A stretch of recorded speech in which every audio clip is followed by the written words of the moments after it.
सुदिनं सुदिनं जन्मदिनं तव भवतु मङ्गलं जन्मदिनं सुदिनं सुदिनं जन्मदिनं तव भवतु मङ्गलं जन्मदिनम्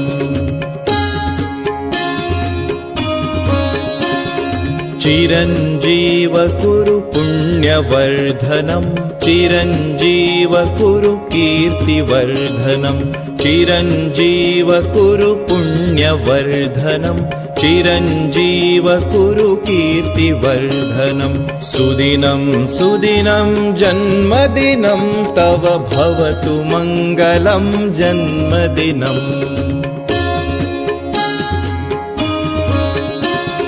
विजयी भव सर्वत्र सर्वदा।